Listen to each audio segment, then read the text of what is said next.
KTO Radio présente À haute voix, la lecture intégrale des œuvres spirituelles majeures. Aujourd'hui, les Confessions de saint Augustin.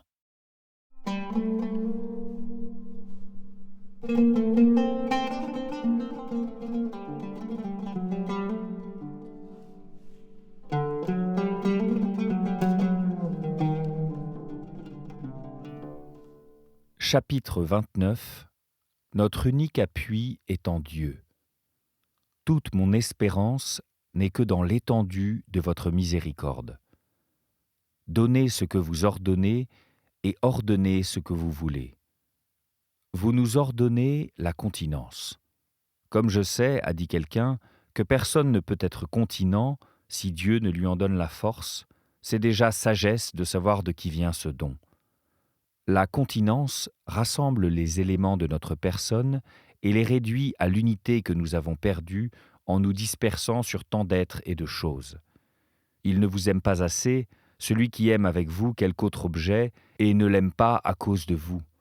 Ô amour qui toujours brûlez, et ne vous éteignez jamais, charité mon Dieu, enflammez-moi.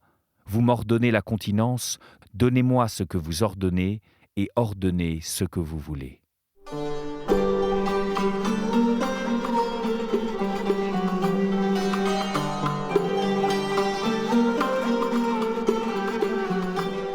Chapitre 30. La concupiscence de la chair, la volupté. Vous me commandez assurément de réprimer la concupiscence de la chair, la concupiscence des yeux et l'ambition du siècle. Vous avez défendu les unions illégitimes et quant au mariage, bien que vous l'ayez permis, vous avez enseigné qu'il existe un état qui lui est préférable. Et avec votre grâce, j'ai opté pour cet état avant même de devenir le dispensateur de votre sacrement. Mais elles vivent encore dans ma mémoire, dont j'ai longuement traité, les images de ces voluptés. Mes habitudes de jadis les y ont gravées. Elles s'offrent à moi, sans force à l'état de veille, mais dans le sommeil, elles m'imposent non seulement le plaisir, mais le consentement au plaisir et l'illusion de la chose même. Ces fictions ont un tel pouvoir sur mon âme, sur ma chair, que, toutes fausses qu'elles sont, elles suggèrent à mon sommeil ce que les réalités ne peuvent me suggérer quand je suis éveillé. Ai-je donc alors cessé d'être moi-même, Seigneur mon Dieu ? Il y a une si grande différence entre moi et moi-même du moment où je passe de la veille au sommeil à celui où je reviens du sommeil à la veille. Où est alors la raison qui, pendant la veille, sait résister à de telles suggestions et ne se laisse point ébranler même en présence des réalités? Se ferme-t-elle avec les yeux? S'assoupit-elle avec le sens? Mais d'où vient que souvent, même dans le sommeil, nous résistons, que nous nous rappelons nos fermes propos, que nous nous y tenons chastement, que nous refusons notre assentiment à ces sortes de séductions? Et cependant, la différence est telle que, dans le cas contraire, nous retrouvons au réveil la paix de la conscience et la dissemblance même des deux états, nous montre que ce n'est pas nous qui avons fait ce qui s'est fait en nous et que nous déplorons. Votre main, Dieu, qui pouvait tout, ne peut-elle point guérir tous les maux de mon âme, abolir aussi par une surabondance de grâce les mouvements lascifs de mon sommeil? Vous accroîtrez de plus en plus, Seigneur, le nombre de vos bontés envers moi, afin que mon âme, échappée à la glu de la concupiscence, me suive jusqu'à vous, afin qu'elle ne se rebelle plus contre elle-même et que, même pendant le sommeil, non seulement elle ne consomme pas sous l'influence d'images bestiales des turpitudes dégradantes jusqu'à l'émission charnelle, mais qu'elle n'y consente même pas. De faire que, ni dans ma vie présente, ni dans ma vie à venir, je ne prenne point de plaisir à de telles surprises des sens, fussent-elles faibles au point que le moindre mouvement suffise à les maîtriser, quand on s'est endormi dans de chastes sentiments, cela ne vous coûte guère, ô Tout-Puissant, qui pouvez pour nous plus que nous ne demandons et comprenons. Maintenant, j'ai dit à mon bon Seigneur où j'en suis encore dans ce genre de misère, me réjouissant en tremblant des dons que vous m'avez déjà faits et gémissant de ce qu'il y a encore chez moi d'inachevé. J'espère que vous parferez en moi vos miséricordes, jusqu'à la paix totale dont jouiront en vous mon être intérieur et extérieur, quand la mort aura été engloutie pour la victoire.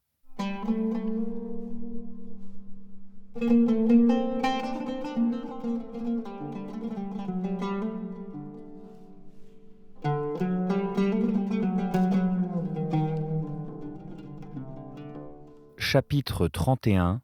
L'intempérance. Le jour m'apporte une autre misère, et plutôt ciel qu'elle lui suffise. Nous réparons en mangeant et buvant l'usure quotidienne de notre corps jusqu'au moment où vous détruirez la nourriture et l'estomac, tuerez mon indigence par une merveilleuse satiété et revêtirez ce corps corruptible d'une éternelle incorruptibilité. À présent, cette nécessité m'est douce, et je lutte contre cette douceur pour ne pas m'y laisser prendre. C'est une guerre quotidienne que je mène par le jeûne, réduisant mon corps en servitude. Et pourtant, mes douleurs sont chassées par le plaisir, car la faim, la soif sont des douleurs, elles brûlent, elles tuent comme la fièvre si les aliments n'y portent remède. Mais comme ce remède est toujours à notre disposition, grâce à vos dons réconfortants, qui mettent au service de notre faiblesse la terre, l'eau, le ciel, nos misères méritent à nos yeux le nom de délices. Vous m'avez appris à ne prendre les aliments que comme des remèdes. Mais quand je passe de ce pénible besoin à la quiétude de la satiété, dans ce passage, la concupiscence me tend son piège. Car ce passage même est un plaisir, et il n'en est pas d'autre pour arriver où la nécessité nous force à nous rendre. La conservation de la santé est la raison du boire et du manger. Mais un dangereux plaisir, comme un laquais, accompagne ses fonctions, et ordinairement s'efforce de prendre les devants, de sorte que je fais pour lui ce que je dis et veux faire pour ma santé. Or, la mesure de l'un n'est pas la même que celle de l'autre. Ce qui est assez pour la santé ne l'est pas pour le plaisir, et souvent il est difficile de savoir si c'est un besoin physique qui demande encore à être satisfait ou la sensualité qui nous dupe et veut être servie. Cette incertitude ravit notre pauvre âme. Elle est heureuse de se ménager une défense et une excuse en ne voyant pas bien ce qui suffit à l'équilibre de la santé, et sous le voile de l'hygiène, elle cache les intérêts du plaisir. À ces tentations, je m'efforce chaque jour de résister, et j'invoque votre main pour m'en défendre. Je vous soumets mes embarras, car sur ce point, je suis encore perplexe. J'entends la voix de mon Dieu qui commande que vos cœurs ne s'apesantissent pas dans l'intempérance et l'ivrognerie. L'ivrognerie est loin de moi, que votre miséricorde ne la laisse pas m'approcher. Mais il arrive à l'intempérance de la nourriture de se glisser chez votre serviteur. Votre miséricorde l'éloignera de moi. Car personne ne peut être tempérant sans un don de vous. Vous accordez de nombreuses grâces à nos prières, et tout ce que nous avons reçu de bon avant même de vous prier, c'est à vous que nous en sommes redevables. Je n'ai jamais été ivrogne, mais je connais des ivrognes que vous avez rendus sobres. Ainsi, c'est grâce à vous que les uns ne sont pas ce qu'ils ne furent jamais. C'est grâce à vous aussi que d'autres ne sont plus ce qu'ils furent. C'est grâce à vous, enfin, qu'ils savent les uns et les autres qu'ils vous le doivent. J'ai entendu de vous une autre parole. Ne suis pas tes désirs et détourne-toi de ta volonté. Votre grâce m'en a fait entendre une autre aussi, que j'ai beaucoup aimée. Si nous mangeons, nous n'aurons rien de plus, et si nous ne mangeons pas, rien de moins. Autrement dit, l'un ne m'enrichira pas, l'autre ne m'appauvrira pas. Et j'ai entendu encore cette autre, j'ai appris à me contenter de ce que j'ai, je sais vivre dans l'abondance et souffrir le dénuement. Je puis tout en celui qui me donne la force. C'est bien là le soldat du camp céleste, rien qui ressemble à la poussière que nous sommes. Mais souvenez-vous, Seigneur, que nous sommes poussière, que c'est de poussière que vous avez fait l'homme, qu'il s'était perdu et qu'il a été retrouvé. Formé de la même poussière que nous, il n'a rien pu par lui-même, celui dont j'ai aimé les paroles inspirées par votre souffle. Je puis tout en celui qui me donne la force. Donnez-moi la force afin que je puisse. Donnez-moi ce que vous ordonnez et ordonnez ce que vous voulez. Paul confesse qu'il a tout reçu de vous, et lorsqu'il se glorifie, c'est dans le Seigneur qu'il se glorifie. J'en ai entendu encore un autre qui demande votre grâce. Écartez de moi les concupiscences du ventre. D'où il ressort clairement, ô Dieu saint, que c'est vous qui donnez la force d'accomplir ce que vous commandez d'accomplir. Vous m'avez appris, ô bon Père, que tout est pur au pur, mais qu'il est mal à l'homme de scandaliser par ce qu'il mange, que tout ce que vous avez fait est bon, que rien ne doit être rejeté de ce qui se prend avec action de grâce, que les aliments ne nous recommandent pas à Dieu, que personne ne doit nous juger sur le boire et le manger, que celui qui mange ne doit pas mépriser celui qui ne mange pas, et que celui qui ne mange pas ne doit pas juger celui qui mange. De ces leçons, grâce vous soit rendue, louanges à vous, mon Dieu, mon Maître, qui frappez mes oreilles et éclairez mon cœur. Arrachez-moi à toute tentation. Ce n'est pas l'impureté des nourritures que je crains, c'est l'impureté de la convoitise. Je sais que Noé eut permission de manger toutes sortes de chairs comestibles, qu'Élie répara ses forces en mangeant de la viande, que Jean-Baptiste, cet ascète admirable, ne fut pas souillé par les bêtes, des sauterelles dont il se nourrissait, et je sais qu'au contraire, Ésaü fut abusé par une folle envie de lentilles, que David se reprocha lui-même d'avoir désiré de l'eau, que notre roi fut soumis à la tentation non de la viande, mais du pain. Aussi le peuple fut-il justement blâmé dans le désert, non pour avoir désiré de la viande, mais parce que ce désir le fit murmurer contre le Seigneur. Exposé à ces tentations, je lutte chaque jour contre la concupiscence du boire et du manger. Car ce n'est point chose que l'on décide une fois pour toutes de se retrancher et de ne plus toucher à l'avenir comme j'ai pu le faire pour la femme. C'est un frein qu'il faut mettre à son palais pour tantôt le relâcher, tantôt le resserrer. Oh, quel est celui, Seigneur, qui ne se laisse emporter un peu au-delà des bornes de la nécessité. S'il en est un, il est grand, qu'il magnifie votre nom. Pour moi, je ne suis pas cet homme, car je suis un pécheur. Cependant, moi aussi, je magnifie votre nom, et il intercède auprès de vous pour mes péchés, celui qui a vaincu le siècle. Il me compte parmi les membres infirmes de son corps, parce que vos yeux ont vu ses imperfections, et que tous seront inscrits dans votre livre.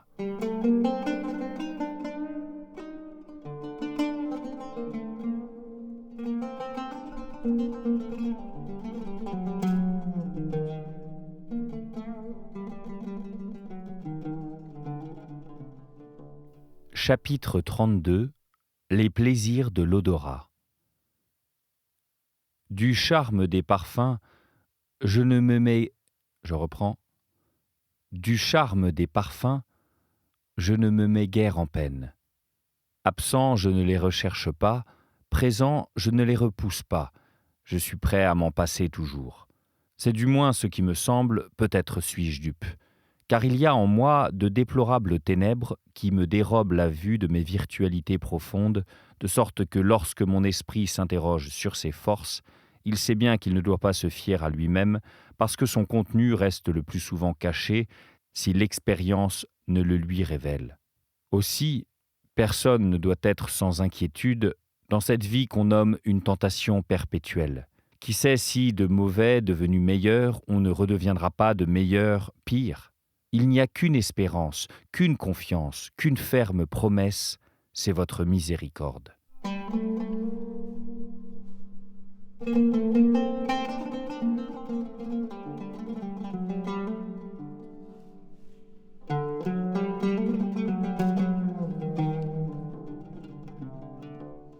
Chapitre 33 « Les plaisirs de Louis » Les plaisirs de Louis m'avaient enveloppé et subjugué plus tenacement, mais vous m'avez délié et libéré. Je me plais maintenant encore, je l'avoue, au chant qu'animent vos paroles lorsqu'ils sont exécutés par une voix agréable et savante, sans toutefois me laisser lier par eux et tout en gardant la liberté de me lever quand je le veux. Pour être admis en moi avec les pensées mêmes qui les vivifient, ils cherchent dans mon cœur une place digne d'eux, mais j'ai peine à leur en trouver une qui leur convienne. Parfois, je crois leur accorder plus d'honneur que je ne devrais. Je me rends compte que ces paroles saintes, accompagnées de chants, m'enflamment d'une pitié plus religieuse et plus ardente que si elles n'étaient sans cet accompagnement.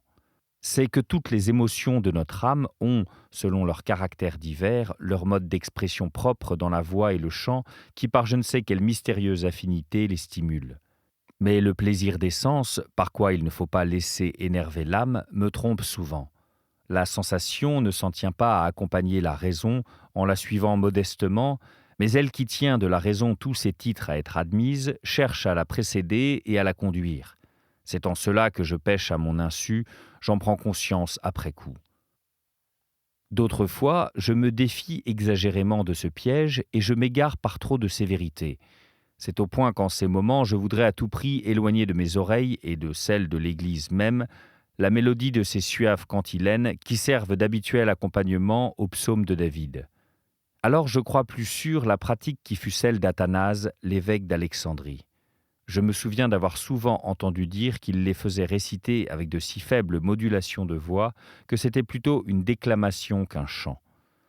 Cependant, lorsque je me rappelle les larmes que je versais en écoutant les chants de votre Église au premier jour de ma conversion, et que maintenant encore ce n'est pas à vrai dire le chant qui m'émeut, mais les paroles chantées, lorsqu'elles le sont par une voix pure avec des modulations appropriées, je reconnais de nouveau la grande utilité de cette institution.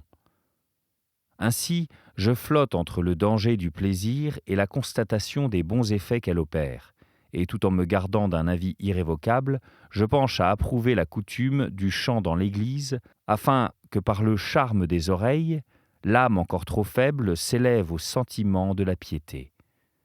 D'ailleurs, quand il m'arrive d'être plus ému du chant que des paroles chantées, j'avoue que mon péché mérite pénitence, et alors je préférerais ne pas entendre de chant.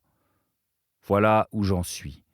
Pleurez avec moi et pleurez-moi, vous qui éprouvez dans vos cœurs de vertueuses inclinations, source de bonnes œuvres.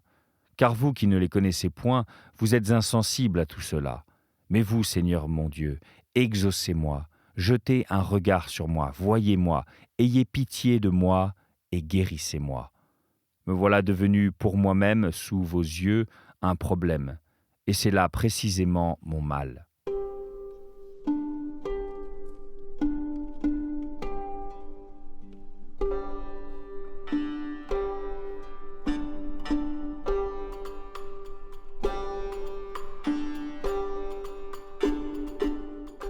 Chapitre 34 « La concupiscence des yeux ». Reste le plaisir de ces yeux charnels. La confession que je vais faire, je voudrais que les oreilles fraternelles et pieuses de votre temple l'écoutassent.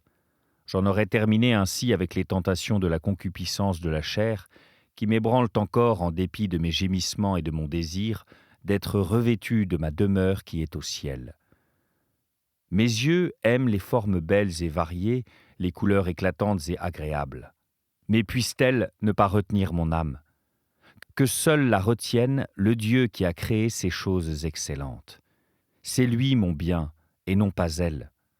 Tout le jour, tandis que je veille, elle s'impose à moi sans me laisser de repos, ce repos que me laissent les voix mélodieuses et parfois tout ce qui existe quand règne le silence. La reine des couleurs elle-même, cette lumière dont tout ce que nous voyons est inondé, où que je sois pendant le jour, glisse vers moi de mille façons sa caresse, même lorsque je suis occupé à autre chose et n'y prends pas garde. Et elle s'insinue si fortement que, si elle nous est soudain enlevée, on la désire, on la recherche, et si son absence se prolonge, notre âme en est toute triste. Ô lumière que voyait Tobie quand, avec ses yeux d'aveugle, il montrait à son fils la route de la vie et l'y précédait du pied de la charité sans jamais s'égarer. Lumière que voyait Isaac quand, ses yeux charnels appesantis et voilés par la vieillesse, il mérita non de bénir ses enfants en les reconnaissant, mais de les reconnaître en les bénissant.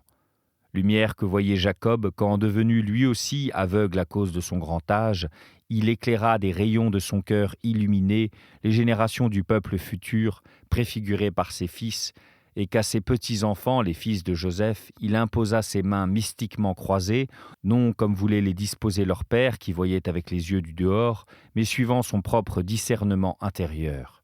Voilà la vraie lumière. Elle est une, et ne fait qu'un avec tous ceux qui la voient et qui l'aiment.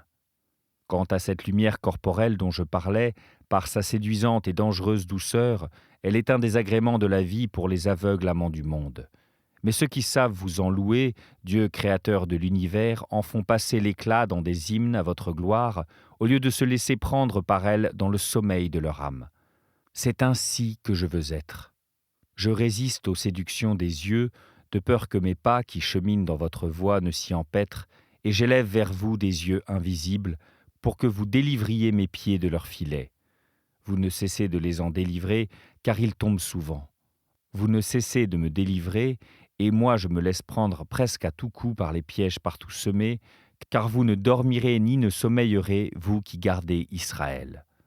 Que d'adresse en nombre les hommes ont ajouté aux séductions des yeux, par la variété de leurs arts, leur industrie en fait de vêtements, de chaussures, de vases, de fabrication de tout genre, de peintures et d'autres représentations qui outrepassent de beaucoup l'usage nécessaire et modéré et l'expression pieuse.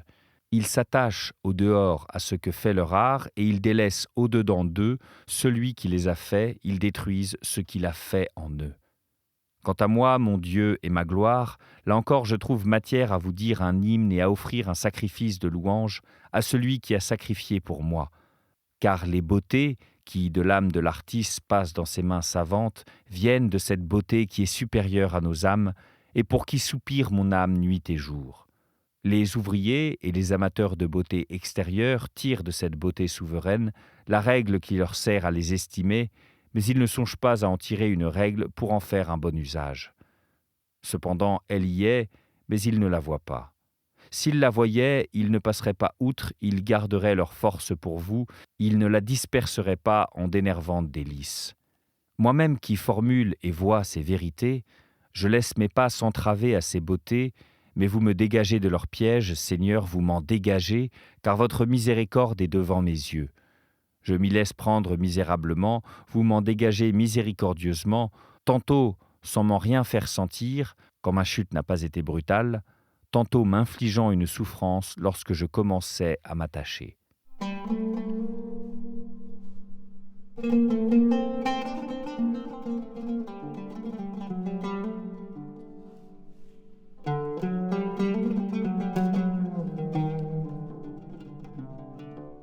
Chapitre 35 – La curiosité.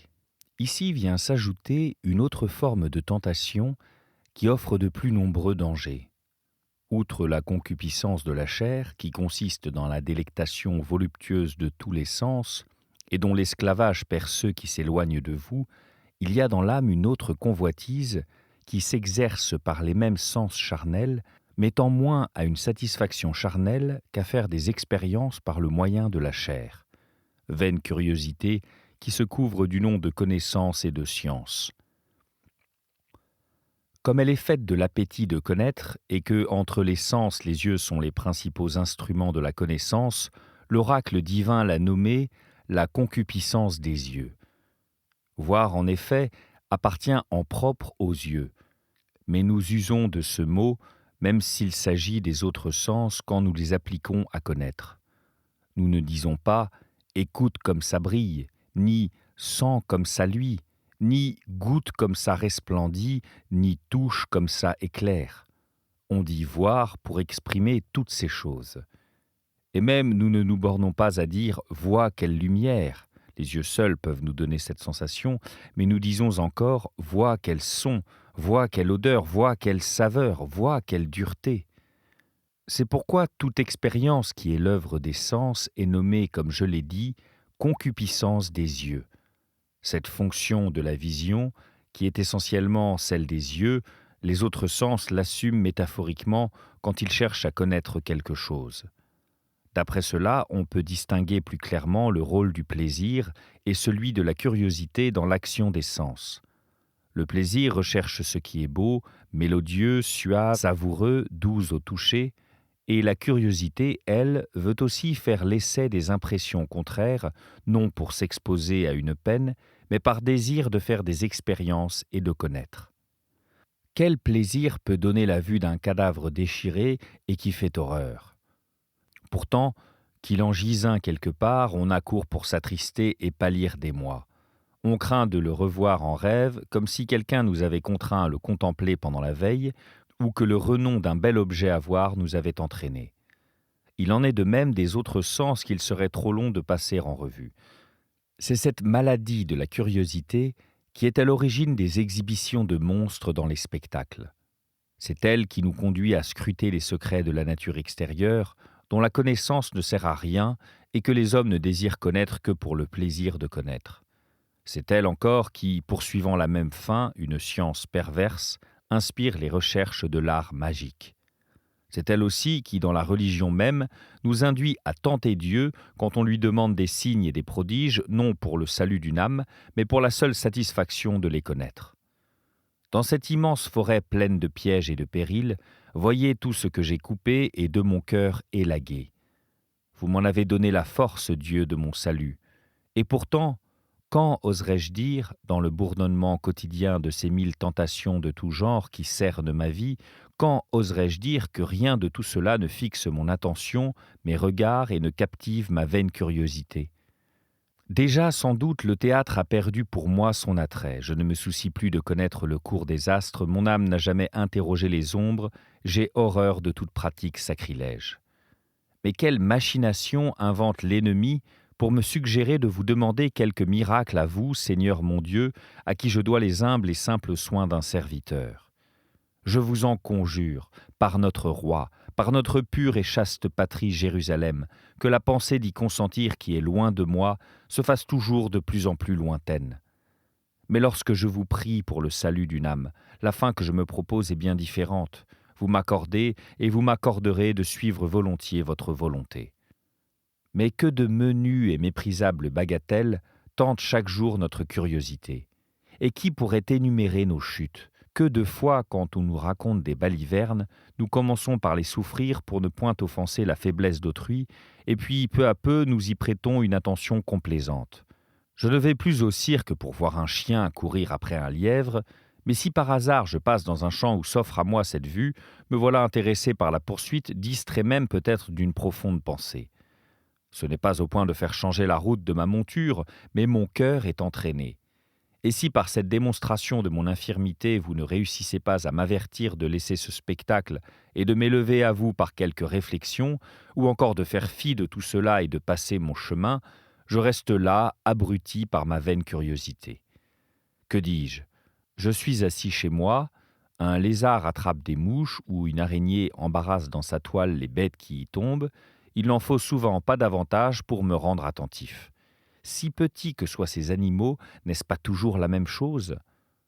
J'en viens de là à votre louange, Créateur admirable, ordonnateur de l'univers, mais ce n'est pas à ces pensées que j'ai donné d'abord mon attention. Autre chose est de se relever bientôt, autre chose de ne point tomber. De telles chutes, ma vie est pleine. Et ma seule espérance est dans votre extrême miséricorde.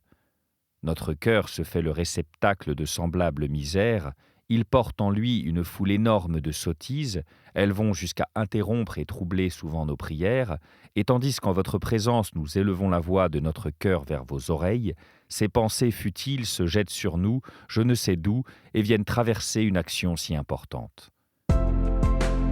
C'était À Haute Voix, une émission de KTO Radio. Aujourd'hui, les confessions de saint Augustin. Lecture, Fitzgerald Berton. Captation et réalisation, Gustave Schlicht et Thibaut Dagalier. Une émission disponible en podcast sur ktoradio.com ou sur l'application KTO Radio.